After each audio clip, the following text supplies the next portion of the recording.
What is up, gamers? It is Styx here, and today you might be wondering to yourself, can you bounty prep and should you bounty prep for Renegades? For the first question, this has come because there was recently a TWAB that changed how certain bounties work. To be specific, it removed the bounties from Banshee, Failsafe, and Devrim. This, however, still keeps several weekly and daily bounties that you can take advantage of and keep for Renegades. And with a little over 2 weeks until Renegades releases, this gives you plenty of time to build up some bounties. Now, for whether you should prep bounties or not, let's go over what those bounties give you. They give you season pass levels, which allows you to unlock the catalyst sooner for whatever seasonal exotic there is. It also allows you to unlock seasonal mods more quickly and allows you to gain access to whatever cosmetics or anything of that sort that is in the season pass more quickly.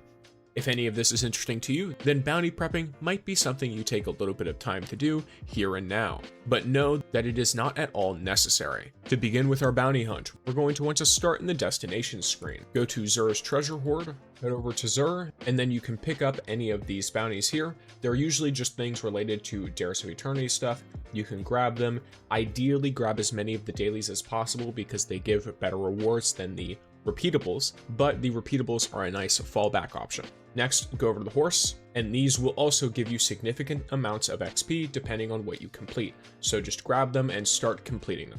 You can only hold one of these at a time, which means that you want to grab one that is at the highest level you can personally complete. This will usually be one of the 2 blue-rimmed ones, but if you run with a team or if you are really good at what you do, then you could also do a gold one. Next, we're going somewhere familiar. You want to head to the Cosmodrome, and then you want to go to the steps. Speak with Shawhan and then pick up the 2 weekly bounties as well as any of the dailies that you might not have grabbed yet.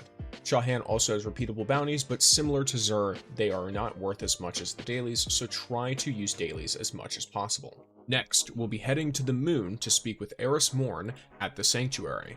Once you are speaking with Eris, you can grab her 2 weekly bounties. One of these has you simply complete Waves of Altars of Sorrow in Sorrow's Harbor, and then the other one has you complete lost sectors around the map. You can highlight over them to look at the name of the lost sector to make sure you're doing the right ones. She once again has daily bounties, and if you want to specifically try to complete the daily bounties as much as possible, you can run around in most areas of the moon and do it very, very easily. That's how a lot of people used to XP farm. You then want to come over to this Lectern of Enchantment, and you want to grab these nightmare bounties. These ones are a bit more specific. As you can see, they're related to nightmares, so you can grab all of the daily and the weekly ones, which will be related to if it states a nightmare hunt, something like this, Nightmare Hunt Isolation, or Nightmare Hunt Servitude, or if it's related to finding nightmares in lost sectors, you have to go into lost sectors and look for enemies with a red mist around them if you're not familiar with what a nightmare is. It'll be very easy to figure out once you get there.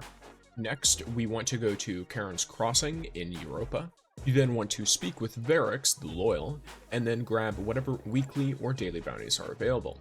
These ones also have a little bit of extra something to them. One of them is very simple, you just complete lost sectors, public events, and patrols, but the other one requires you to complete an Empire hunt. Empire hunts can be found somewhere depending on whatever week it is. In this case, it's the Technocrat, in which case you just go and you complete the mission. Once you complete the mission, you get credit for the bounty, and then the dailies work just like any other location.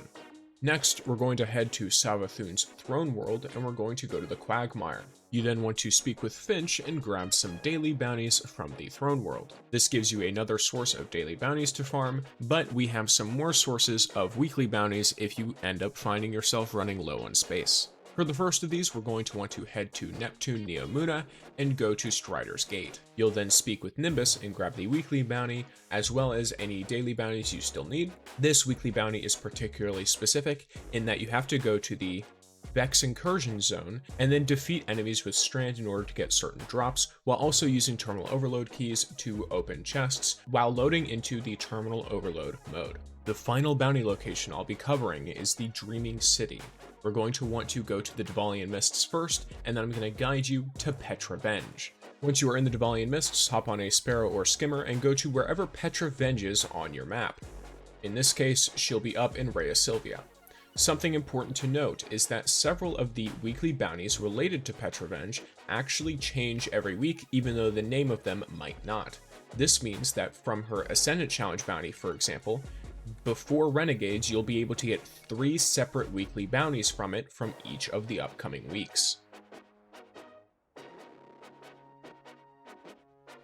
When we talk to Petra Venj, we can see the bounties here. You have an Ascendant challenge, you have a Gateway Between Worlds, which is related to the Blind Well, and then you also have several daily bounties once again. If you're unaware of what an Ascendant challenge is, or if you don't know what the current weekly Ascendant challenge is, I post videos on this every single week, so make sure you subscribe for more of those, and click the card on the video if you want a guide to the one for this week right now. Aside from that, the Blind Well one is pretty simple to do and is yet another weekly bounty that provides a huge chunk of XP, and then the several daily bounties make it so that even though several of our bounty sources have been removed, it is still extremely possible to completely fill your bounty window. This is all just from a singular day and week of potentially grabbing bounties. Another form of XP that is actually quite useful is if you have not done the New Light or A Guardian Rises quests yet. These can actually be done all the way until the last point where you have to turn them in to Zavala, Drifter, etc., and then you can dismantle them or get rid of them, where they will go into this quest archive terminal that is located next to the postmaster. When you go into this, you can go to the New Light and campaigns, and if you have those quests left, you can put them here by dismantling them out of your inventory, which not only frees up some slots for your other bounties and other stuff like that, but it also basically gives you an extra chunk of XP that you can then use and abuse. I believe the Risk Runner quest also gives you a significant amount from this very same thing. Hopefully this video has been very helpful to you if this is something you're interested in, or if you've been deliberating on whether or not you should save bounties for Renegades. Overall, I think it can be worth it if you're willing to invest the time, but if you're someone who's feeling currently burnt out in the game or something like that, I really wouldn't recommend it when you can just get on during the season and do seasonal challenges or quests or whatever the new system that they're doing is anyway. If you watched up to this point, then comment down below treats for Pumpkin. For each one of you that comments that, I'll give him a treat. Hopefully it's not too many of you, or else he will become a very fat cat very quickly. Thank you guys for watching, and I hope you all have a great day. Peace, gamers.